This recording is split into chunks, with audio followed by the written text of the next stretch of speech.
This is the 21st season of Bass Talk Live. BTL is presented by Bass Cat Boats, Strike King Lures, AFTCO, Pro Guide Batteries, Spro, Gamakatsu, The Bass Tank, Denali Rods, Beatdown Outdoors, and Sunline.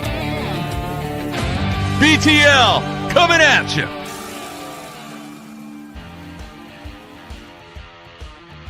Good morning and welcome to another exciting edition of BTL Bass Talk Live, where we are going to talk about bass fishing. Good show today.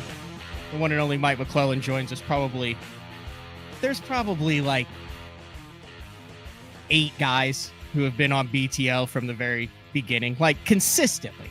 Like we had KVD on last week to kick things off in 2025. He was the first guest on BTL, but then we'll go a couple years. But a guy we have on several times a year, a good friend of Mark Jeffries dating way back in the day, Ozark legend Mike McClelland is going to jump in on BTL. Got a lot of other stuff going on in the industry. We have some Toyota, some tournaments that are kicking off. We're less than 20 days away from the Bass Pro Tour kicking off, where we're all going to get to see how this Frankenstein hybrid format works with, the 2 periods with no forward facing, with the period with forward facing. We're a couple weeks away from the Bassmaster Opens Division 1 kicking off out on the East Coast. So it's an exciting time too. Also, a lot of people doing a lot of crappie fishing. Gotten a lot of good feedback of bass anglers who may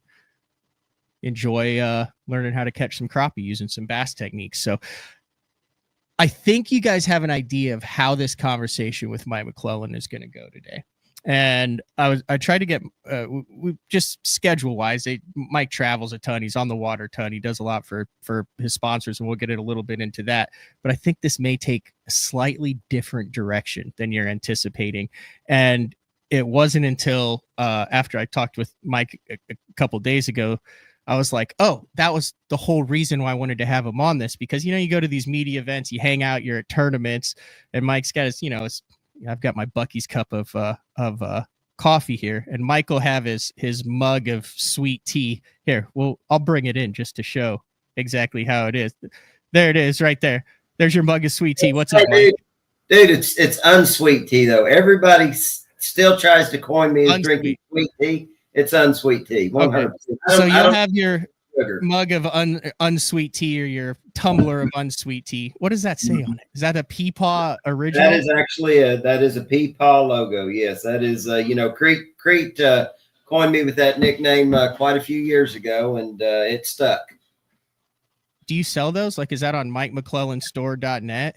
That's one thing that I have failed to do, Matt, is figure out how to monetize all this Peepaw stuff. Crete and I should have really got into it a long time ago, but it just never came around, man. I guess I'm just so old school that the whole technology, I mean, I don't even have a PayPal. I don't have any of that fancy stuff to do things like that with. Oh yeah. You're just so far behind on technology, aren't you? Well, in certain cases, you might just say so that. far behind on technology. Just a dinosaur. It's all pass you by. This is going to make sense here in a little bit. This is what I'm excited. I mean, you're not bad on branding. So we sat down. So what happens is, jump on 5 minutes beforehand. Hey, how's your video? How's your audio? Good to go. We were wearing the exact same shirt. So I had to go. We both had this exact same Spro branded AFTCO quarter zip on, which, so I just organized my closet yesterday. The season started and all that. You go to these things and you get it. I have 13 of those pullovers, Mike. I don't know that quite so many. But they are one of the most comfortable pullovers just to kick around in as anything you'll put on. I mean, I think I've got a Spro one, a Beatdown, a Sunline, a Gamakatsu. I mean, it's one of those deals. I can dress every day of the week in them. It is.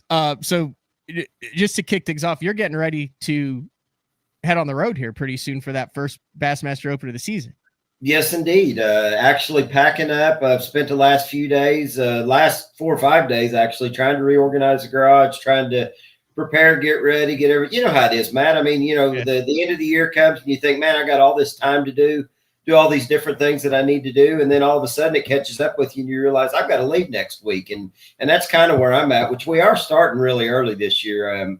You look at our schedule over the past few years, and I say that we're starting earlier, farther north. And I guess that's the hardest thing to comprehend this year. We've been going to Florida, Texas, somewhere down farther south. And this year, I mean, we're going to middle Georgia or, northern Georgia, and we're liable to see some real cold weather this year.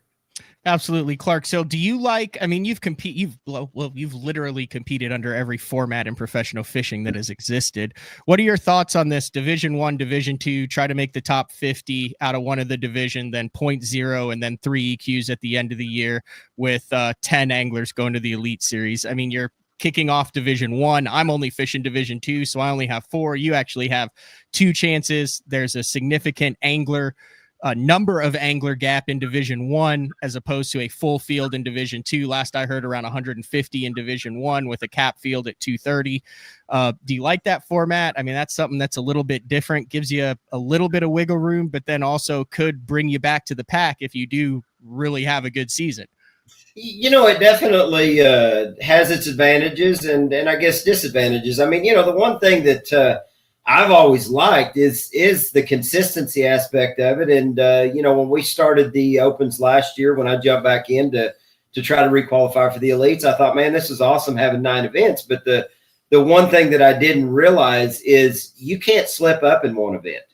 And, with this new format with, 4 tournaments leading into a final 3, it's going to be consistency is going to pay, but I don't know how the points will really structure out. The one thing I look back over the course of my career when I was fishing the Elite Series and also fishing the Opens, I always felt like I was relatively consistent. Never just, blew any out of the park. I mean, I won a couple Opens along the way, but it just consistency seemed like it always kind of carried me through. So, yeah, I'm looking forward to getting to that final 3 event, that shootout. And, the thing I guess I'm most encouraged about is, man, a lot of the tournaments that I started fishing 30 years ago, a lot of those events were held in the fall. I had a lot of success in the fall. I know times have changed. Technology's changed, as we just talked about a while ago, but fall was always the time of the year that I always excelled a little bit. So I am encouraged about the fact that it's a 3-tournament shootout in the fall to requalify for the Elites. And man, I'm putting everything I got into it this year. I'm getting older. I'm not washed up by any means. I feel like I'm as inspired as ever to continue to fish events. I mean, I fished a ton of events last year and that's always been me. There's a lot of anglers that want to fish just the events that really mean something. But I've always been one of those anglers that wants to get out and fish as many events as I can. I mean, I fished events with my son this year. We did the Golf and Fish Pro-Am just a month or 2 ago at Lake of the Ozarks. I just got to stay busy fishing, man. What was the biggest difference after so many Elite Series trophies, so many classics, so many title events on the top tour to then going down to where you were fishing the Opens, fishing 4 points? I mean, for so many years, I would imagine as consistent as you were, which what you mentioned, it was not as stressful. I mean, you knew you were going to be on the Elite Series the following season, or you knew you were way up there in the Classic. Was that a different feeling than what you were used to, scrapping for points as the year went on? I mean, was that something you enjoyed, didn't enjoy, cared about, didn't care about? It really was. And basically I put myself so far in the hole at the very first event last year that I felt like I was scratching and clawing all year long. I mean, I made somewhat of a recovery by the end of the year, but the thing I didn't realize is how far behind or how quick you could get behind in that format. I mean, I think I opened the season up with a 95th or a 98th place finish last year down south in Florida. And man, I was behind the 8 ball all year long. The next couple of events, I started gaining some momentum and, I think I climbed up into the 30s at some point in the year. I think I ended the year in the 30s. And but when you look at the point gap, I mean, there's got to be a lot more consistency. And I realized that this year. Florida's just always one of those places, man. You know how it is. You can catch limit after limit down there. And if you don't get fortunate and get that 1 or 2 good bites, you can get behind. And and that's what happened. I do look at the form or the schedule this year, and I don't know that there's any of those tournaments that, as long as you do your job and catch a limit every day, and get a good bite here and there, I really think the opportunity to stay consistent is going to be better for me this year when I look at the overall schedule. It is, like you said, it is 9 events, but you had a tough first 2 events, but then that whole middle part of your season, 13th, 60th, 41st, 62nd, 30th. I mean, that's what you need. That's the consistency that you need. And you look at, like one event, and that can really put you behind. Then you start pushing for top 10s and things like that. But exactly. This year's schedule, you did mention it. I do want to pull that up here real quick because it starts off at Clarks Hill, Sam Rayburn, Kentucky Lake, Norfolk, Tom Bigby, Upper Chesapeake, St. Lawrence, and then Leech Lake. If you're fishing all of the divisions, I think Bassmaster did a very good job of putting together a diverse schedule through these opens. There's a lot of power fishing. There's some that's straight scope stuff. There's some that can be a mixture of it. And then the 2 divisions, the way that it broke down, if you're more a power fishing guy, Division 1. If you're more an open water electronics guy, Division 2. I think there's a lot of opportunity and diversity to where you're going to see the top 50 guys are going to make it in each of the divisions without really any outliers. You're going to have power fishing guys. You're going to have electronics heavy guys. And then the big thing right now is, I guess we're just keeping September, October, and November open, Mike. Just no plans, no schedules. We have no idea where they are. There's no dates. There's no locations. I mean, heck, we don't have any lives here. Let's just free roll it. I mean, maybe it's one of those deals where they're going to get a big passenger plane and put 120 of us up in the sky and then let us know in September where we're fishing, just like the old Ray Scott days. I think surely here as the year gets kicked off, they're going to start at least giving us those dates. I mean, that is one concern that, I do have. I mean, we do all have lives. We got things that we've got to plan for. And, I stay busy. I do a little bit of hunting and this, that, and the other in the fall too. But that is kind of one of those, I guess, wild cards right now is when are we actually going to start these events and where are they going to be? I mean, I look at it from the case that as late as the Elite Series and as late as the Opens finish, there is a chance that, these events may be more Midwest, South related events in the fall. So it's going to be interesting to see where we actually end up this fall, competing for those 9 spots to get back in the elites. All right, let's get into the meat and potatoes here. So, are you willing to divulge your general age? Like this is kind of important to the story. If I really know my general age, I will. But it's I'm either 57 or 58. I believe I just turned 57. I'm pretty sure. Yeah, 57. Right. So doesn't bother me yet. I brought you in to I kind of talked about telling stories at media events or standing around the boat while you're holding your unsweetened iced tea. And we were somewhere last year, and you just were chatting, and you said, "Well, I was the first guy to ever win with live scope." We were like, "What?" And you went ahead and told the story, and I've got it pulled up right now, and I think it's very telling now where everyone's saying, "Young guy, you legitimately were." It is documented, and it was on March 5th, 2017. I'm going to pull this up, and then I would like to dig into this whole story because have you ever done an interview on this, like a deep dive into this? I really haven't, Matt. And, it's one of those deals that I really kind of think slipped under the radar because Panoptics, as it was called in that era, was so new that I think a lot of guys just kind of thought that it really wasn't that big of a deal. And as bad as I hate to say it, it probably influenced me grasping the technology like I should have grasped it, because nobody really did seem to think that it was really that big of an earth-shattering deal that I caught these fish using a new technology. I think everybody kind of thought I was just BSing them, but truth of the matter is, and I didn't really know, and I don't know if I said I was the very first. I said I think maybe I could have been one of the first, that utilized forward-facing sonar. No, you were the first. As far as a major tournament, open level or above, you were the very first. That is the very first documented one, because Jason Christie on Lake St. Clair, although he did not say it, was in August of that same year.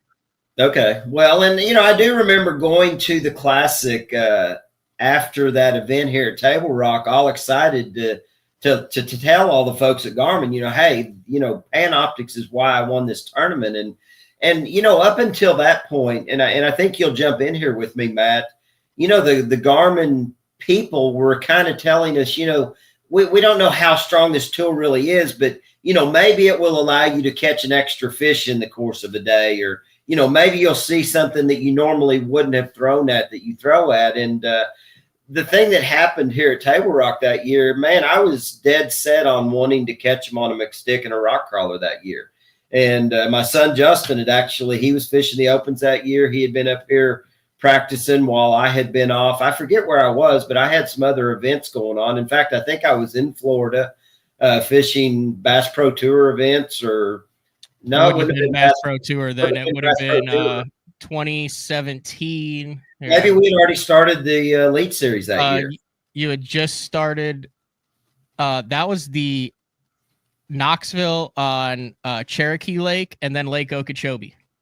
Okay, so we had been off fishing other events, and I do remember now that you say that at Lake Cherokee, I kind of started seeing the capability of what Live or Panoptics at that time would allow me to do. I caught some fish on a swim bait at Cherokee using Panoptics, and then we went to Florida, and I kind of forgot all about it. Show up here at Table Rock with a limited amount of practice. Man, I cranked for 2 days, threw a jerk bait, caught tons and tons of fish, but to catch 12, 13 pounds was going to be a struggle. And the last day of practice, I was running down the lake, saw a big bunch of seagulls diving out in the middle of the creek, pulled up the creek, dropped the trolling motor, started trolling around, saw a big ball of bait. And I swear to you, this is how it went down. I didn't even pick a bait up. I had a co-angler, one of the Major League officials from the Cups, in the boat with me that wanted to practice with me. And I'm like, hey, you got an underspin tied on? And he's like, yeah, I got this Roadrunner tied on. And I gave him a big bite jointed jerk minnow, had him slip it on there. And I'm like, hey, throw right over there. And I had him throw over at a ball of bait. And I actually saw his bait hit, started falling. I said, start cranking it. And he starts whining, and he catches a 3-pound largemouth. And I'm like, huh. So I start chasing these birds and bait around out in the middle of the creek. And within just a few minutes, I've caught, what looked like could have been, I didn't catch them all, but I saw what looked like could have been 15, 18 pounds of bass. And it was 11 o'clock that morning, and I pulled the trolling motor up and I said, I'm done. I know what I'm doing. He's like, what do you mean? We got a half a day to practice. And I'm like, I don't need to do anymore. I know what I'm going to do. And I literally spent the next 3 days. My boat never graced water shallower than maybe, the final day I did go crank some just because the conditions changed. But the first 2 days of the event, my boat set in anywhere from 40 to 100 foot. I threw at treetops and bait balls. You couldn't individualize fish with Panoptics, but I knew what I was throwing at and where I was throwing. And fishing, it was unbelievable how easy it was to catch them at that point, because those fish hadn't been exploited yet. Nobody was out there with the capability putting pressure on those fish yet. And it was just pretty incredible how that went down. Do you remember when they put it on your boat for the first time? I would assume it would have been 2016 then.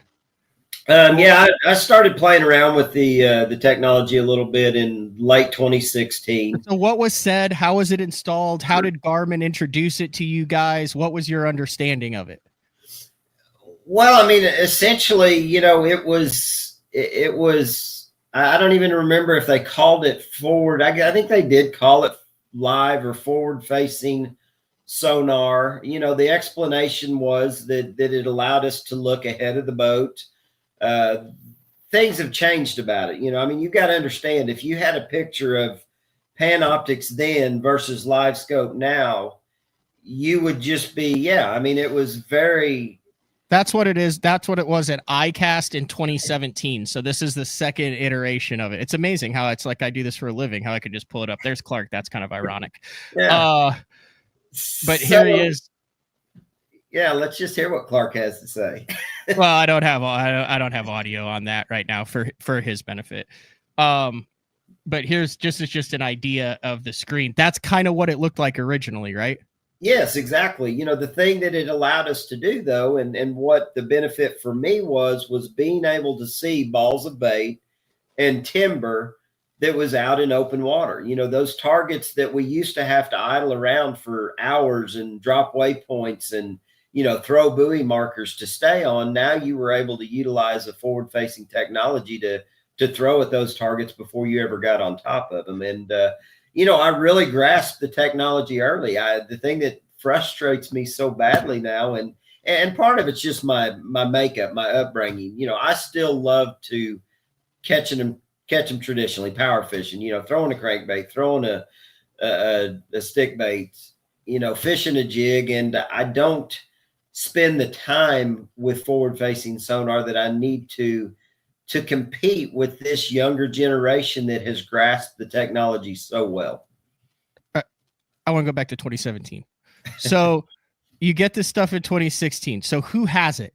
Was there like a small group of you guys that they used as like a test subjects to where they were like, Clark, Jason, Mike, we're going to put this stuff on your rig. Let us know how it works. What do you remember about it when you get it? Because it was so new. Primarily, I remember the first time I saw it, we always read right to left. And now you've got a graph where you're reading the entire graph, not right to left, which took me a lot of time to be like, what am I looking at? Go back. Like who do you remember were the first ones that were like, hey, we got this new transducer where like, what was there a camp?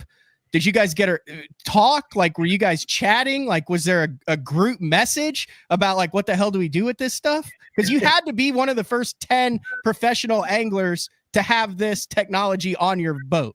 It's pretty crazy when you bring this all up, because I've really never gone into it in any kind of depth like this. But now that you bring this up, I specifically can start remembering things that happened. Wade Middleton was actually the first person that I ever got in the boat with that had the Panoptics technology. We were at and I don't remember if it was a riders. Yeah, it would have been a Cabela's riders conference. We had all the Cabela's buyers. We had all the Cabela's anglers at a lake in Texas. I mean, it was full of bass. They were schooling. And I got in the boat with Wade Middleton. And he's like, you've got to see this. He said, this is like crazy. And we jump in his boat, and he pulls up his Panoptics, and, you know, you can see all this activity up on the surface. You couldn't individualize fish, but you could just see lots of activity. And we're throwing, you know, a swim bait and, you know, for a variety of baits, topwaters, jerk baits at these fish, and we're catching them. And, you know, and we're both kind of talking about, you know, man, this is pretty cool stuff, but, you know, there's only probably a few times of the year that it's really going to play.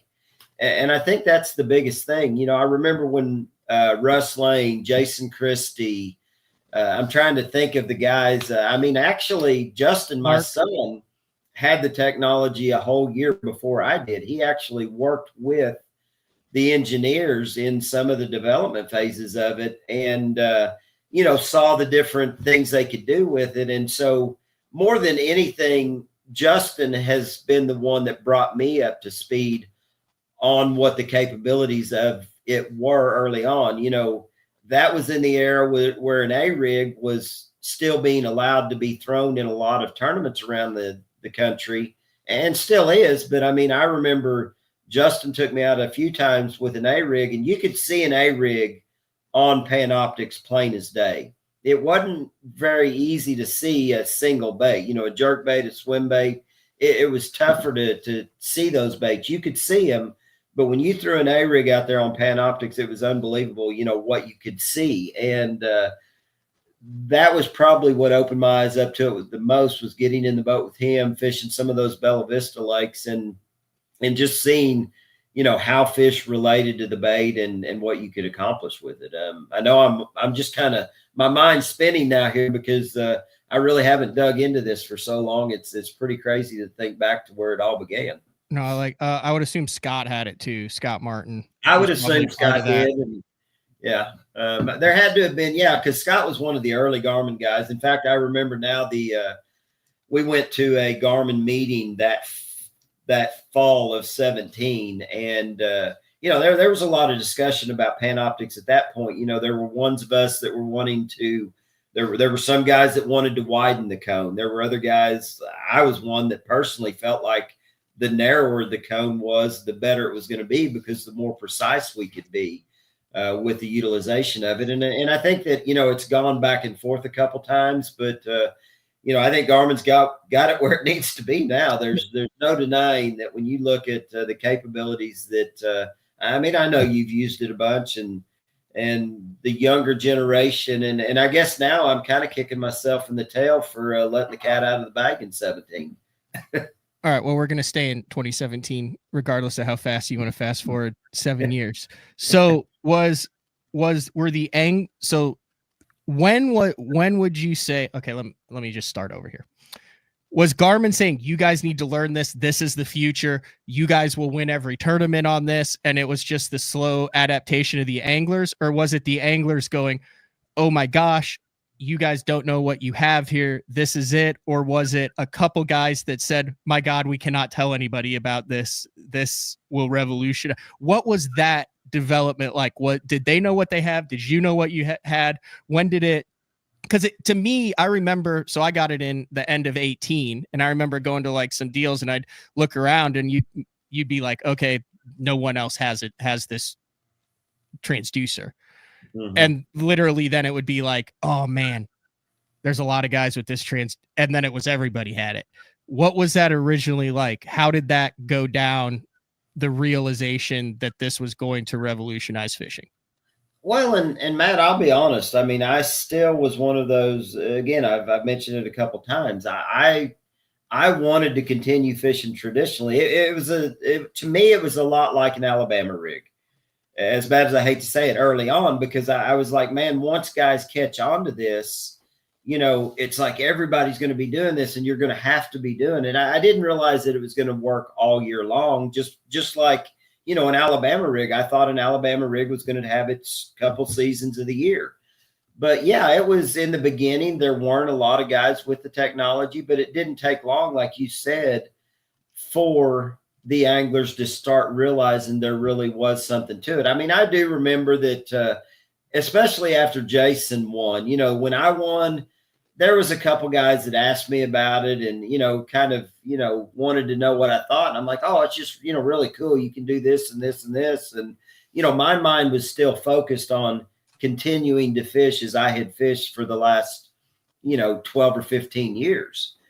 And when Jason won, and then I think there was another tournament shortly after Jason won that somebody else won, that was when it really started. Scott Martin in 18 on Cumberland.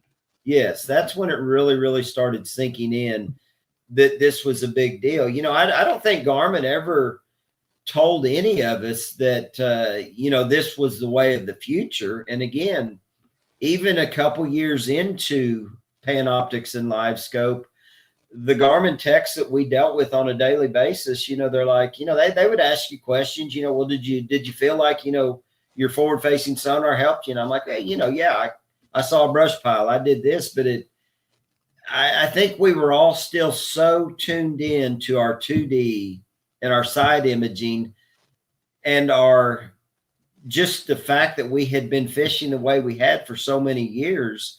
It was tough for a lot of us to make that transition to where we picked, a rod and reel up and really went out and just started chasing fish in open water. It's, you even look at, Jason's, history with Panoptics and Live Scope.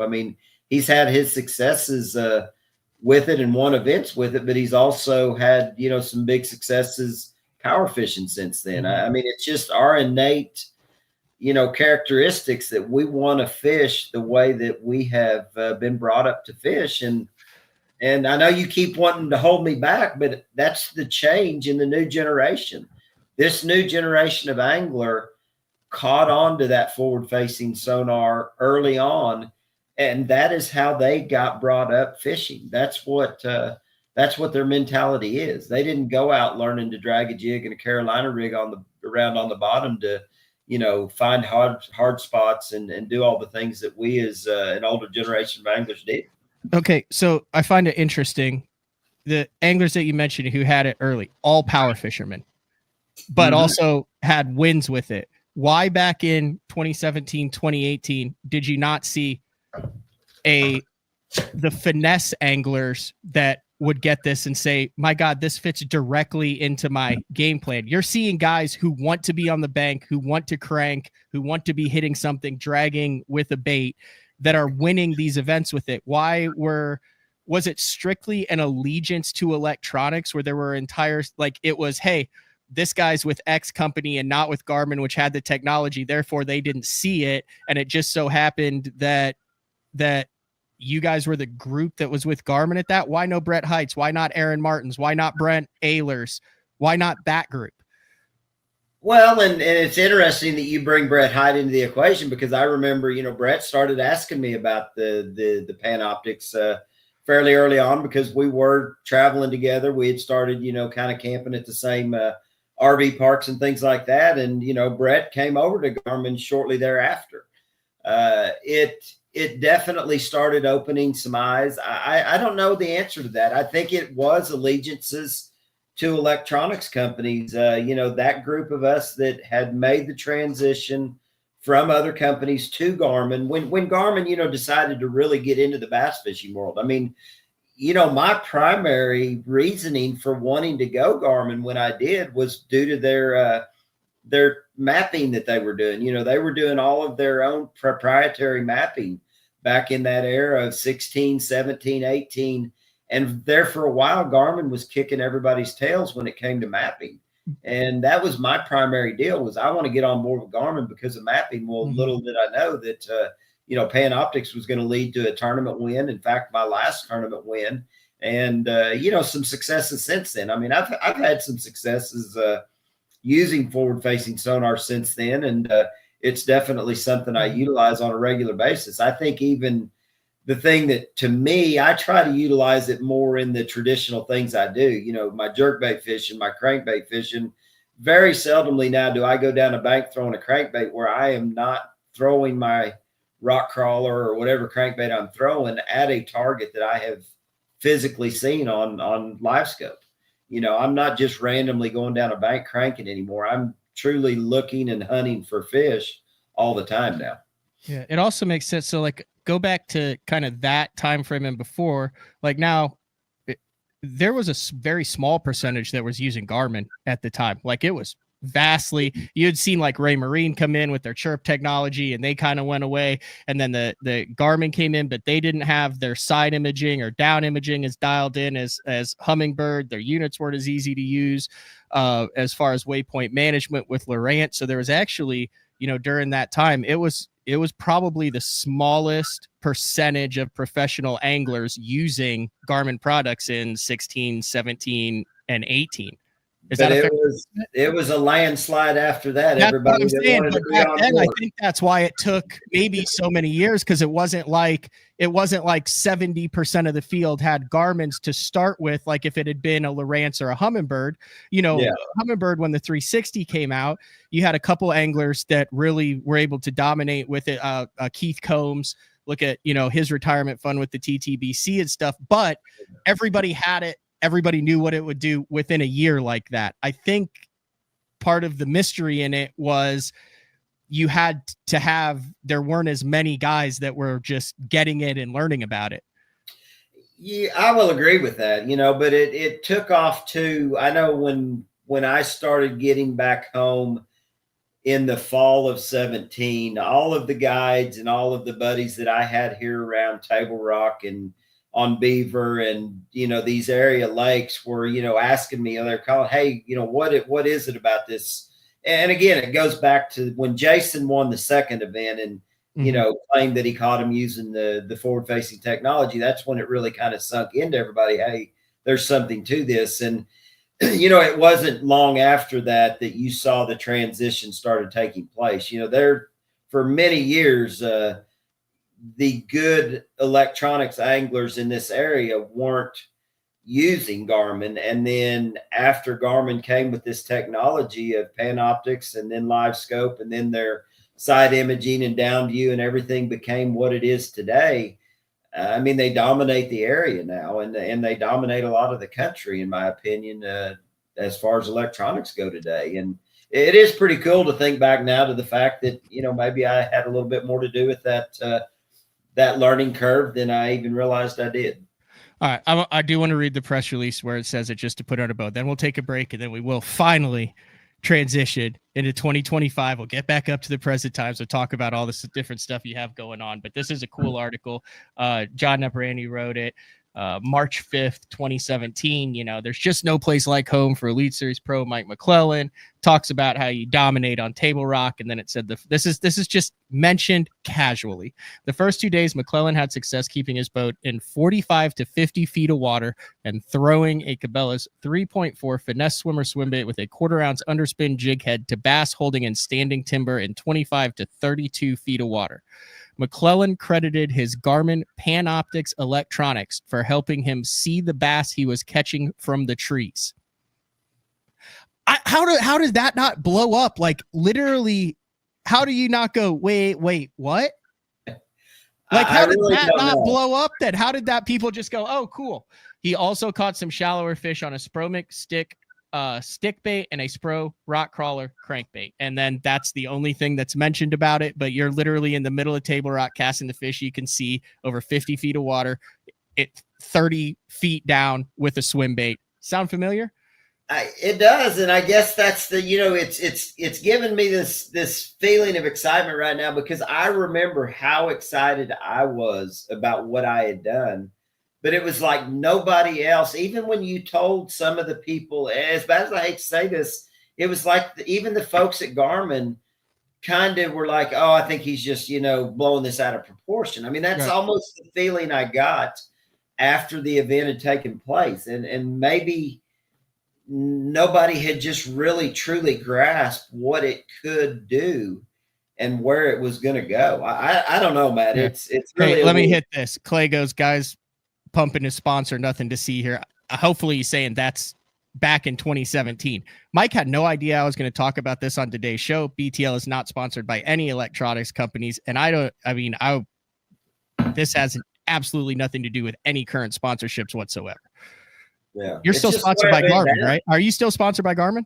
Yeah, no, I'm still with Garmin, and it's just pretty crazy to look back at where it started and where it's gone. But I think what Clay might be referring to is back then in 2017, everyone just said, oh, well, of course he's going to credit it. There's this new technology out. He wants to get in with Garmin. Jason Christie's kind of breakdown on that. Here's kind of what it was said about his win with the tube. He said, I could still catch them under clouds, but the bite slowed. He relied heavily on his Garmin electronics throughout the event, so much so that he purposely avoided areas where the sand grass was taller than a foot off the bottom. The west side and south side have a lot of grass that's tall. He said, the sole reason that I ran away from the grass was because of my Panoptics. The grass takes my advantage away of seeing them out there 80 feet from the boat. Exactly. That was the playbook. You literally Jason Christie gave the Great Lakes playbook in August of 2017, and you gave all the other playbook in March of 2017. Yeah, it's pretty incredible. I mean, just to look back now at where it did start, and there were some guys that had success even before that. I mean, I know Justin had successes in 16 utilizing the technology, before anybody. Actually, he may have been even playing with it in 15. I don't remember exactly when he actually had the opportunity to start utilizing. I remember he won a tournament. I can't remember. No, he won a tournament way back when, and I remember he briefly mentioned that he was power pulled down on a flat and he was scoping with a spook. And when he would watch the fish swim past, he would lead him with the spook and catch them as they swam around this flat and chase shad. And I remember thinking, what? Like I said, he was a little bit ahead of me. Yeah. All right, we're going to take our first break of the show. When we come back, we'll transition into 2025, what you have going on now. sponsorship wise, life wise, the whole 9 yards. It's BTL. Look at all that. Look at that. There it is right there. That's like doesn't get any better than that. Got to keep that caffeine going. That's man. like watching Tommy Biffle flip a bush in the spring. Mike McClelland pouring his tea into the cup. BTL on a Monday with Mike McClelland. We'll be back right after this. Pro Bass Adventures is reinventing Mexico bass fishing. With boats equipped with 12-inch Garmin units and LiveScope Plus, free loaner fishing rods, and no-cost airport transportation, Pro Bass Adventures is proudly putting you in the best position for success. Pro Bass Adventures has lodges on Lake Baccarat and Lake El Salto, Mexico's two best trophy largemouth bass lakes. Visit probassadventures.com or email probassadventures@gmail.com. The official Mexico fishing lodge of Bass Talk Live. The new Puma STS has been redesigned from the ground up. With the angler, design, function, and performance in mind, nothing on this new offering was compromised, and the only thing carried over from the previous version is the name. Based on the Soft Touch series hull that started with the flagship Jaguar, this new model is nimble and performs incredibly well at all speeds with either a 250 or 300 horsepower engine. Featuring a new 96-inch wide-body footprint, this hull measures out at 20 foot 7 inches in length. Industry-leading design coupled with tournament-winning performance. The Puma STS from Basscat. Feel the rush.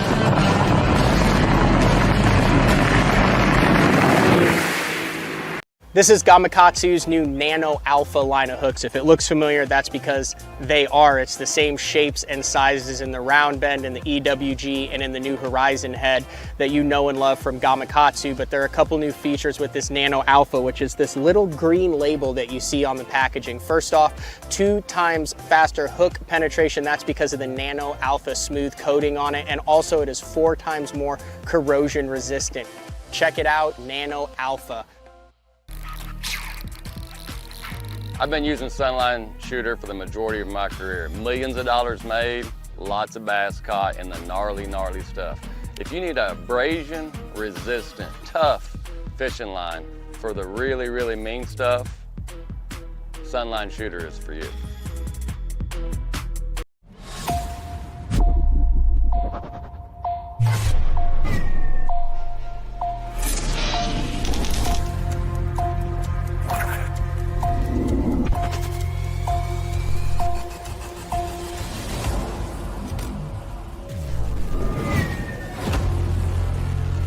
Everything you need, one legendary brand. Sonar, Strike King.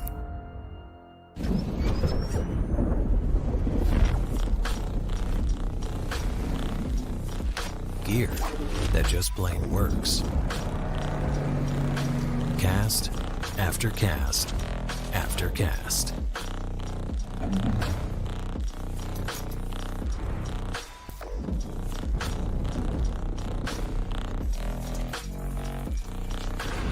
AFTCO. Any fish, any water. Your early morning mentality is your every hour mentality. All gas, no brakes. Focus, purpose, power. Destined for the water, but confident everywhere else. A calming buzz before the storm, truth of nature itself. Can't catch lightning in a bottle. There's a limit out there, but it's not with your gear. Unrelenting power delivery. Unparalleled weight savings. Keeping you on the water, whether you run a 9.9 or outscoping your best 5. In this rare air, there's power in the silence. It's a mindset. Thinking only of the things that matter and freeing your mind from the things that you trust. All right, welcome back. BTL on a Monday with the one and only Mike McClelland. A couple of ice cream questions during the commercial break. A little frozen custard, huh? Andy's still on board in 2025. Yes. There were literally 3 questions about it in the instant feedback. Yeah, we're going to have some Andes as we travel up and down the highway this year. It's hard to pass one of them up without stopping and enjoying a treat from there for sure. Has the role of a professional bass angler and the relationship with sponsors changed drastically over the last 5 years, in your opinion? Yeah, I definitely feel like it has. There's a lot of anglers that have never really tapped the non-endemic sponsorship world. And, I think that's definitely kept me in a position to allow me to do different things that some of the anglers haven't done. But it has changed across the board, even from, especially in the non-endemic world, Matt. You and I both know, social media has gotten to be so much bigger part of what goes on. YouTube, there's so many things now that an angler has to do.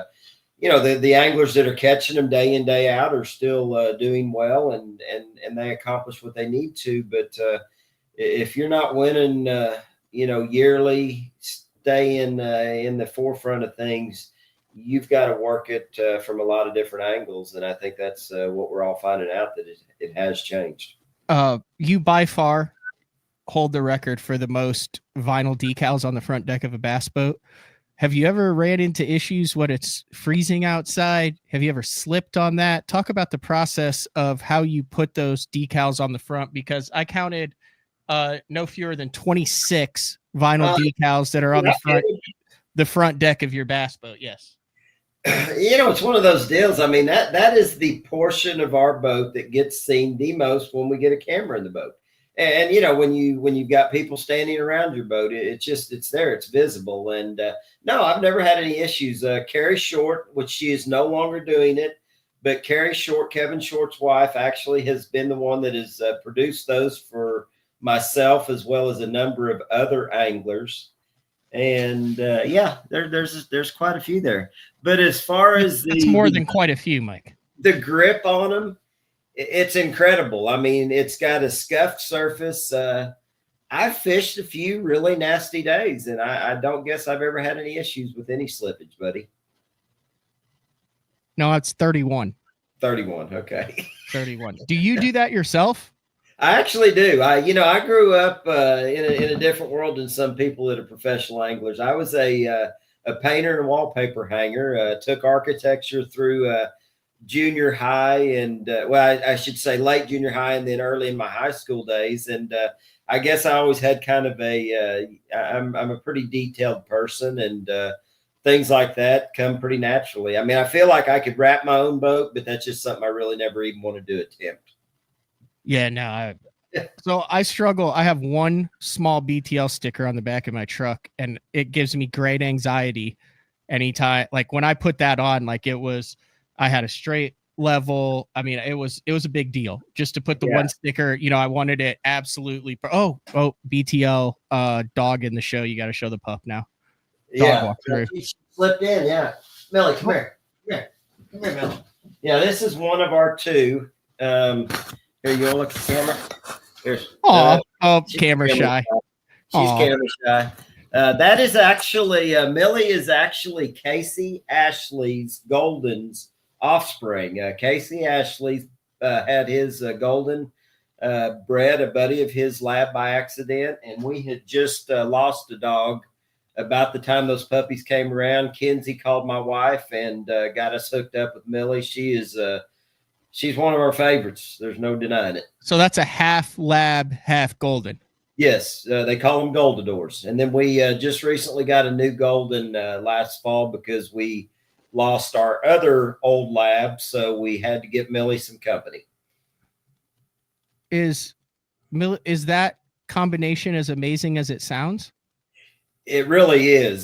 She is one of the coolest dogs that I have ever had. And I'm a pet lover. I mean, I hunt some, and it's cool to watch dogs hunt. And, she'll go out in the backyard and act like she's hunting. She'd probably be scared to death of a gun if I ever actually took her hunting. But they are a cool breed, and just, real lovable, but they're real energetic. Now, they are energetic, and they keep peepawing me on their feet, I'll tell you. Just to close that thought off, my whole point was that am very good at putting things on crooked. That's it. Yeah. Well, and getting back to that, I mean, I will say that when I put the decals on the boat, I mean, there are tape measures and levels and straight edges and all kinds of crazy stuff involved. I mean, I eyeball stuff pretty good, but it's going to be on there perfect if I put it on there. There are a handful of legendary anglers that are fishing the opens right now. How has it been keeping the sponsors going into year 2? You know, I'm not going to say that there's not been some questions from sponsors about what the overall, you know, goals that I have, I guess, put in front of me, and, you know, what I am going to do in the event that I don't requalify for the elites. That question has come up. I mean, I'm going to talk honestly about that. I am trying to get more involved in other sponsor related things. You and I talked a little bit earlier, and I actually going to start working on a new series of YouTube stuff. I'm going to be working with Spro directly on their YouTube page this year. Kind of, I don't know if you would say I'm the host, but I'm going to kind of take a role as you know, trying to host the Spro YouTube page. We're going to basically take a different approach. You know, it's not going to be getting on the water every day and going and throwing a rock crawler, a McStick, a Little John. It's going to be, you know, what Spro is all about, and just kind of take people through a journey of, you know, where Spro came from and the anglers that are involved with Spro, who they are. So it's going to be introducing, you know, the whole Spro pro staff. We're going to do some unique things. You know, one thing I love to do is I love to trout fish, and a lot of the, I guess you would say, prototyping of my McStick early on was done trout fishing, just due to the time of year that we were trying to get that bait introduced. So, you know, we're going to do some trout fishing trips, and, you know, we're going to do some unique stuff. Hopefully get the opportunity to fish with, you know, Jeremy Lawyer, Michael Neal, John Cruz, Dean Rojas. We're just, as we travel around the country this year, we're going to try to work in, you know, some segments here, there, and across the country, and utilize all the Spro products that we can utilize throughout the year. And that'll be on Spro's YouTube. It'll be on their YouTube page, yes. Do they have a YouTube page yet, or is this how they're kicking it it off? They do. They just have really not worked on building it out, and that is part of the goal. And, you know, that goes back to the question you asked, you know, what do sponsors expect in this day and age? And that's the one thing that they realize, that they need to build their YouTube page out a little bit more thoroughly. And I'm going to get involved and help them do that. One of the things that Spro has done better, I think, Strike King has done an incredible job at it. Some of the other companies have done, but Spro has done. We're both sponsored by Spro, so there you go. But I'm talking about it because, no, regardless, Spro has done an incredible job of developing the personalities surrounding their signature baits.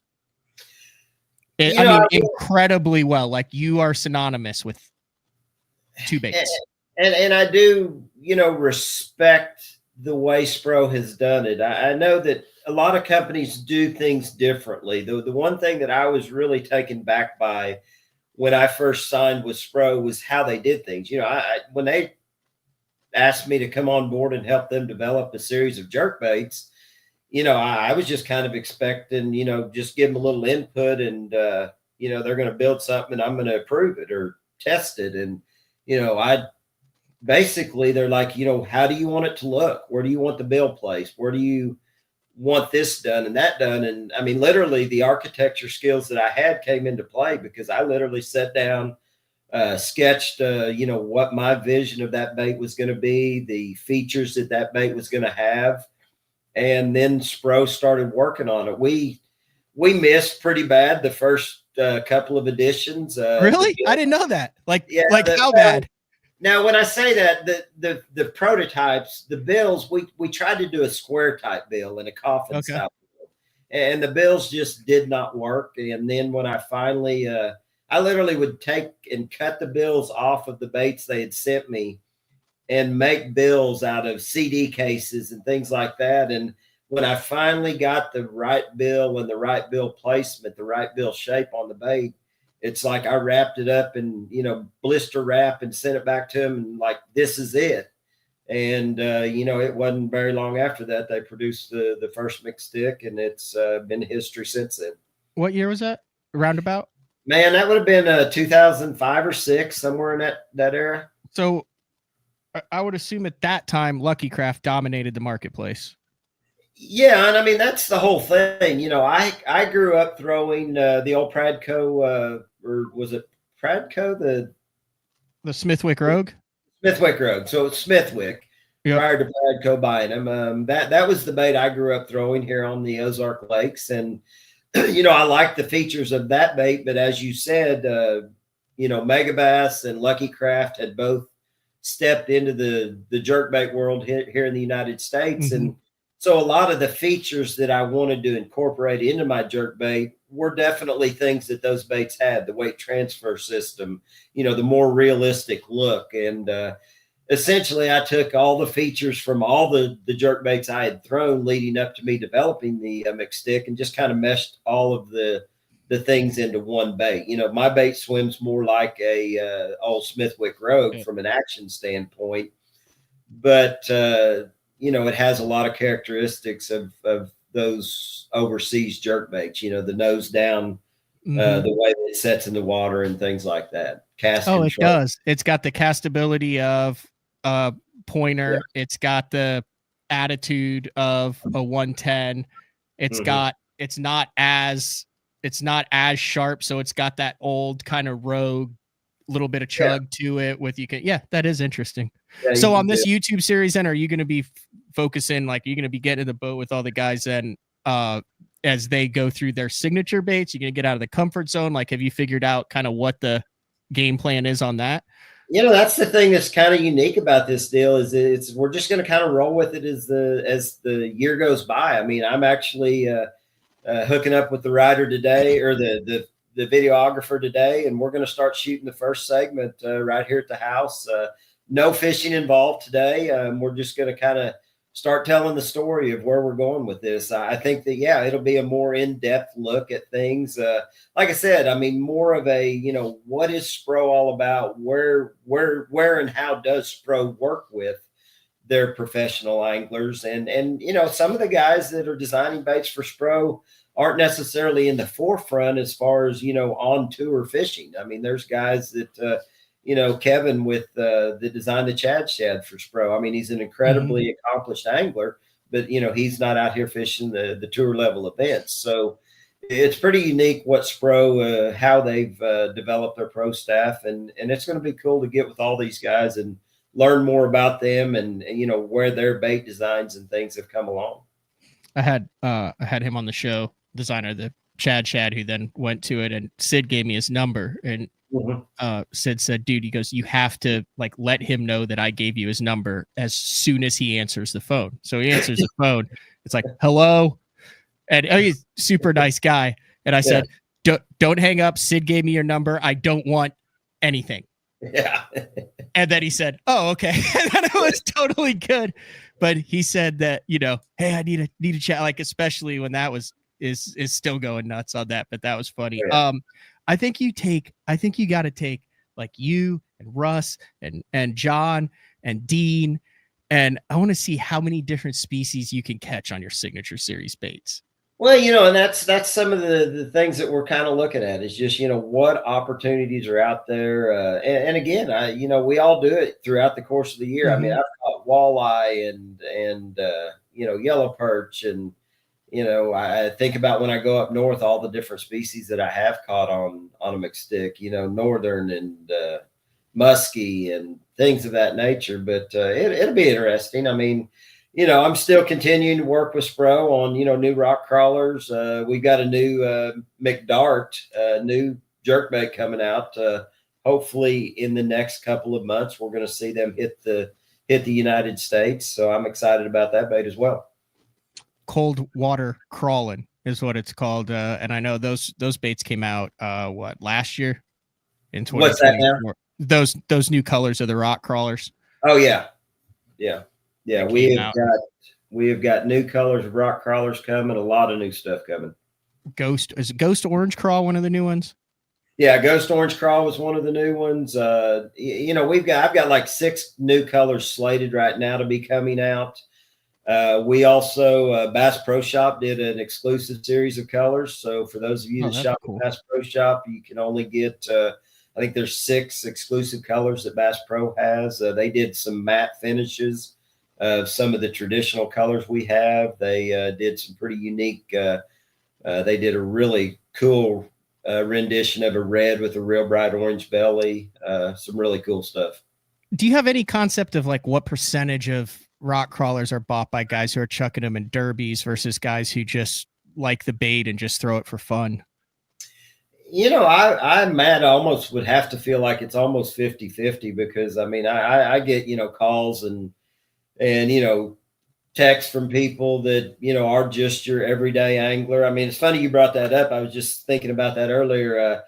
You know, here on Table Rock, I'm 90% sure there have been 3 of the KVD Big Bass Bashes they do here at Table Rock that have been won on either a McStick or a rock crawler. I believe it's been won twice on a rock crawler and once on a McStick. In fact, Travis Harriman's dad, I know Travis, won on a McStick one year. And I know for certain I just met the guy that won one of them on a rock crawler just the last couple of years. And I want to say, again, there was a third one that was won on a rock crawler as well. So, you know, there are a lot of just, you know, your weekend, you know, more laid back tournament anglers throwing it. But, you know, there's a lot of the guys that I run into out on tour that throw the bait a lot. I mean, it kind of hurts my feelings every now and then when, you know, I run into these guys that I'm out there fishing against on the opens that have kicked my butt. In fact,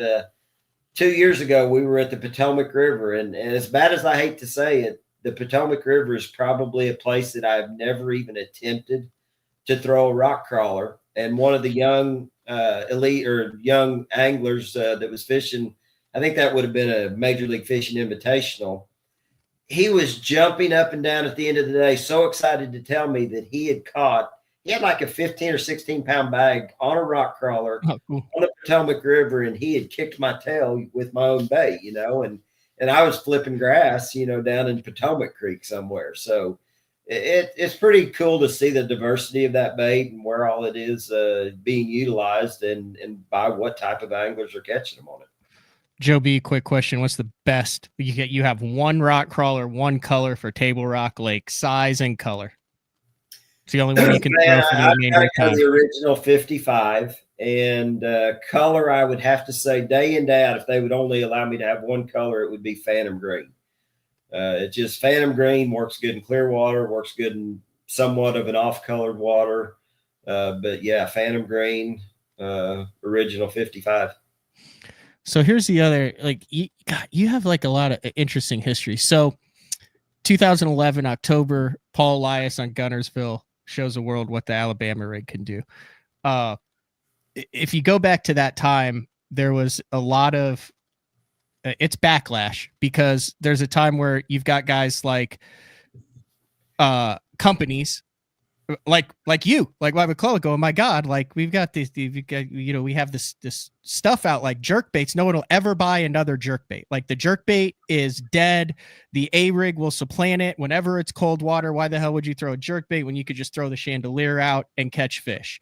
That seems to have kind of evolved over time. Then in recently, the jerk bait becomes the darling of the fishing world. Oh my gosh, we're figuring out these fish will suspend 5 to 10 foot down. Everybody's buying all the jerk baits. When it comes to jerk baiting in less than 6 foot of water, everybody has a McStick on. McStick comes out with some deeper diving. Then the minnow comes out. Now all of a sudden it's, I can't believe why were we throwing these jerk baits? You can put a minnow, however, 20, 30, 40 foot down. Now it's back to, my God, no one's ever going to buy, you know, a jerk bait again. Now it's super situational. I mean, do you feel this roller coaster? I would imagine like your career is tied to these baits. It's a rock crawler, it's a jerk bait, and all of a sudden you've gone through a number of different transitions where it's like, oh, your stuff's not irrelevant, and then it comes back up, and then it's at the very high, and now it's at the very. Am I somewhat on base here, Mike? No, you really are, and I guess that you know, when you say go from, you know, 2017 to the current, you know, that is one of those things that is. I guess one reason I'm still convinced that I can catch them on a rock crawler and a jerkbait, and I can.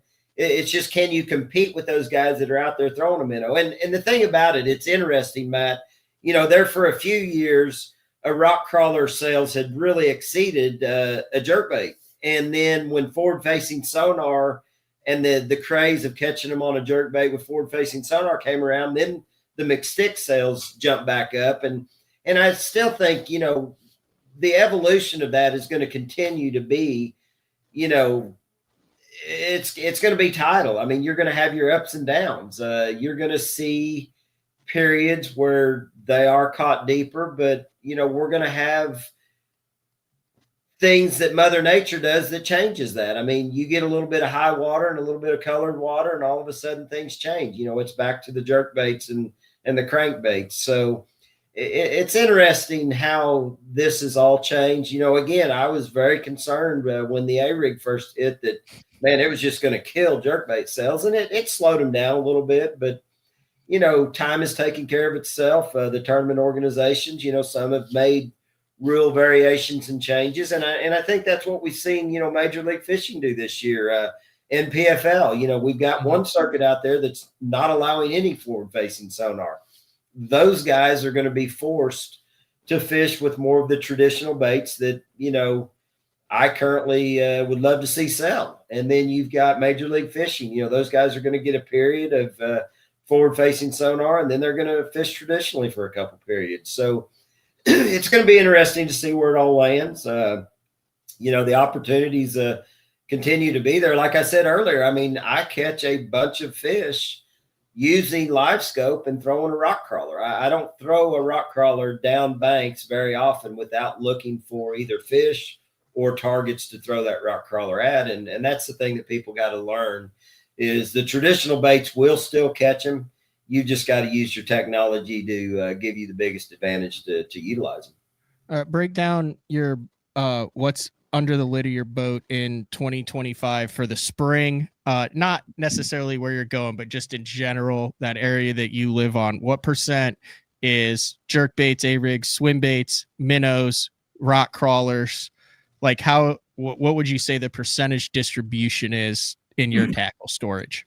Well, and I'm going to have to say, I've always been pretty, I say relatively simple. I don't know what normal guys do, but I carry a box of baits that are tuned and ready to throw. And then I carry, a spare couple of baits in about every color in my boat. And I still carry, either the Spro zipper bags or, baits that are not out of packages in hefty bags, things of that nature. But I will say that, my jig heads and minnows is probably taking up more space in my boat than ever.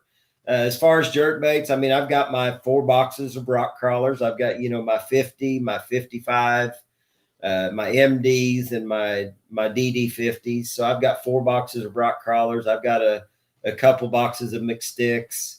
I really do think that a person can simplify it so much in the spring. I still carry a fair number of little brown jigs. I mean, I've had a ton of success early in the spring when conditions aren't right to catch them out there using forward-facing sonar, getting up there on the bank and throwing a little brown jig around. So, that's kind of where my head is. I think I've got to keep it simple. I've got to commit to, figuring out, is this going to be a forward-facing sonar event, or can I fish traditionally some in this event and compete? And I'm probably the world's worst at feeling like I've got to have a little bit of everything in my boat. I mean, there's so many guys that really, really simplify it. And man, I'm that guy that still carries way too much. I just keep thinking, well, what if this happens? What if that happens? And I'm sitting here looking out the window and I'm seeing gulls dive out here in the lake out here in front of the house. It's like I feel like I need to be out there throwing a minnow right now. What are your thoughts on that? Do you enjoy that? Do you believe there's nuances to it? Like like you said, we started in 2017. Now we're in 2025. What are your thoughts on just that as a technique in itself and mastering the minnow? The whole thing about it. And when you say mastering the minnow, I mean, I'm probably, I lean more towards the swimmers and underspins and things of that nature more so than I do the minnow style baits. And I know I've got to get better at that. I mean, I throw a big bite jerk minnow and jointed jerk minnow a lot. And I know I've got to get better at that technique because there definitely are some nuances with, some of these new minnow style baits. The variations in all these tails and the way these baits move in the water is definitely opening our eyes up to these fish. And again, I keep going back to the fact, and I've said it for years with new colors of rock crawlers and mixed sticks, these fish get conditioned to seeing the same things. And I really believe every time we see something new, something a little bit different, that's kind of the bandwagon you have to jump on. And, I promise you here, probably this year somewhere, somebody's going to catch them on a jerk bait using forward facing sonar and win a tournament. It's just, everybody is so hung up on this minnow right now. These fish are seeing lots of minnows, and somebody's going to sneak up and catch them doing something. How long does this last, Mike? Like, just from a fish biology. So let's say everyone cranks OG warts on Table Rock on 45-degree banks every single spring for 10 springs. And then when the rock crawler came out, or use any bait that you want. Let's use the rock crawler though. A little bit different colors, a little bit different sound, more consistent action. Oh my gosh, they're eating the rock crawler. Are those fish that would have eaten the OG wart then, that eat the rock crawler? Then everyone throws the rock. Like, what is your belief as far as like the cyclical conditioning of a population of fish? Like, will they be smoking a rock crawler in 2 or 3 years because everybody's minnowing and they're like, oh my God, it's a minnow? Well, to a degree, yeah, I do believe that you're going to see some, and it's not that they're not biting a rock crawler right now. I mean, Matt, last spring was a phenomenal spring here on Table Rock to catch 13 to 15 pounds on a rock crawler daily. But to be competitive in the events that we fished, you better be catching 20 or better. I mean, you look back at the results of Table Rock last spring, it took 30.78 to win an event that I fished. It took like Falcon 26 something Falcon Lake weight. And it's like, yeah, I could go catch 13 to 15, maybe 18 on a good day cranking and have a blast doing it. But to be able to compete, you have to get over that 20-pound mark. And it isn't that fish haven't quit biting a jerk bait and a crankbait. It's just, you've got to do what it is that you've got to do to be able to compete on the given day you're fishing. So it's interesting. Jacob Wheeler, I had him on last year. He believes that the peak of the minnow is 2 years away, and then it's going to go like this, and then it'll start coming down like this, and then the quote unquote traditional will then catch back up to it slightly to where it won't be as dramatic. But he believes right now it's on the upswing. It's about to peak. The minnow's going to start going back down strictly because of conditioning, fishing pressure, and those fish are going to understand. Like, I mean, I know we give them too much credit, like they have like cognitive thought, but you know what I mean, dude, you cast a minnow to some fish at Table Rock, you will think they have cognitive thought and a complex communication system like an orca whale that says, hey, we got a jointed minnow down here on a quarter ounce head. It's funny you said that, Matt, because I talked to some of the guides here locally just to kind of keep up with, what's going on. Pete Winters and Bill Babler and, Cody Spitz, a few other guides on the lake. And it is amazing to me, the guides this fall that talked about how incredible the minnow bite was. And then just recently I talked to was Bill Babler, and he's like, I went back in, such and such a creek, and I caught him okay. But he's like, I bet 8 out of 10 of the fish I caught had hook marks in them. I mean, Matt, it's not like, there are a lot of people that have picked up on this technique. There's a lot of people that have figured out how to do it now. And I'm not sure that Jacob might not be a year behind. I mean, especially from the pressure I see Table Rock get. Now, other lakes around the country may be a little bit different. But Table Rock, I really believe that these fish are getting educated so fast that it is going to be tougher to catch them and win that way in the next year. I believe that. What and Oh, Yeah. you know, Pete Winters and Brian Snowden won the OMTT championship, or it wasn't the OMTT, it was the championship here on Table Rock this fall, catching them in a traditional manner. And there was a bunch of good minnow fishermen. I was curious about how they were doing that because I know both Brian Snowden, Chad Morganthau, that whole group, early adopters of it. They do a lot of the stuff going back to the Panoptics days. Pete, legendary guide on Table Rock, a really great dude. I know I've recommended a couple individuals who said, "Hey, we're going to be on Table Rock. Who should we go out with?" And I've sent them Pete's way, and literally they've said, "Thank you for that recommendation. It was the greatest day I've ever had on the water. It was so much fun. Awesome working with my wife. She caught her PB largemouth and spotted bass, and we caught 17 pounds, and we minnowed, and we cranked, and we did all sorts of different stuff." But I was curious when I saw that they'd won that, if that's Pete and Brian standing on the front deck scoping with probably 70 years of Table Rock experience behind him, or if they went and did something a little bit sneakier. Well, and you know, I'm not going to sit here and tell you they never caught a bass scoping. I mean, you know, everybody kind of keeps some of their secrets to themselves, but I do know that they caught a lot of the fish they caught traditionally, and you know, it was cool to see that go down that weekend. I mean, you know, the first day they were just kind of, I don't even know that they were, you know, in the top 10, honestly. I can't remember how it laid out, but they caught a monster bag on day 2, and you know, the scopers got behind on day 2. Yeah, you mentioned LBJ a little bit, which is obviously the dude. You have to put Justin in the top 5 LBJ fishermen in the Ozarks right now. Like name. There's no, I can't think. I mean, there's some legendary LBJ guys. If I was to do a list of guys that are good with a jig in the Ozark region right now, specifically that technique, Justin's in the top 5. That's fishing right now. Gets going right now.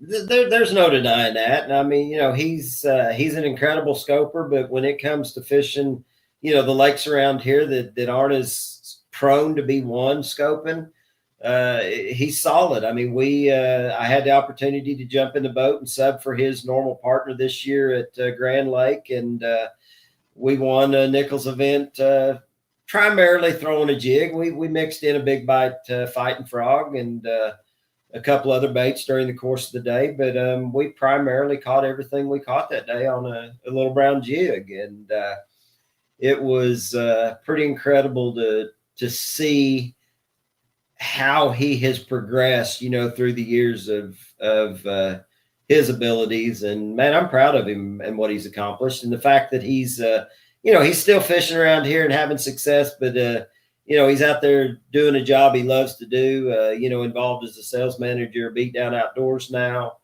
and working for the Outdoor Brands team. It's just cool to see what he's got going on.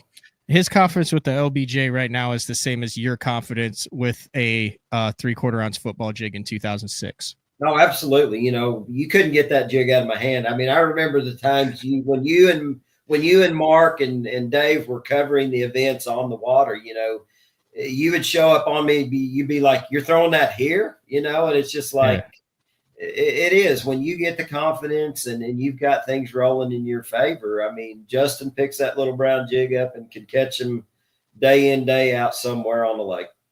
What was that exact jig? 3/4 ounce Jewel PB&J?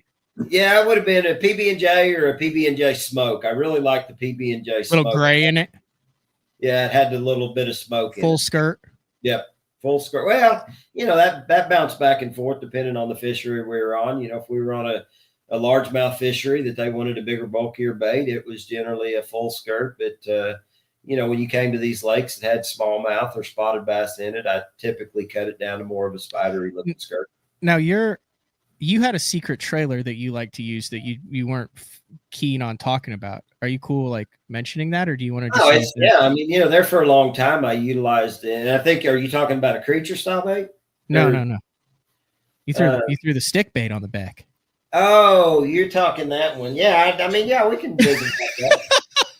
No, there was an event, you know, and a lot of people over the years, Jeff Creep won, you know, he was tremendous throwing a you know, Yamamoto or a Senko of some kind. I mean, I don't remember early on, it was probably Yamamoto, but I just never could wait for that weightless bait to get to the bottom. And one day we were at Lake Amistad and I started playing with putting a 5-inch, it was just a big bite trick stick on the back of a 3/4 ounce football jig. And man, they ate it like candy. Like a giant Ned.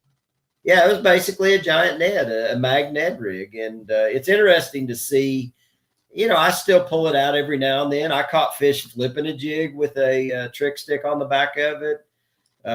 It's pretty interesting when they want that profile, how dialed in they can truly get to a stick on a jig. And then your day in and day out trailer.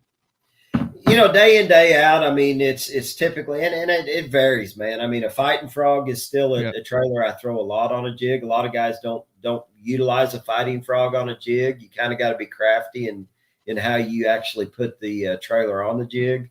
A college craw, a kamikaze craw, and I utilize my my battle bug quite a bit, but it's a little bulkier than I want it to be for certain situations. So I just basically clip the tentacles off of it when I want to make it a little bit more compact.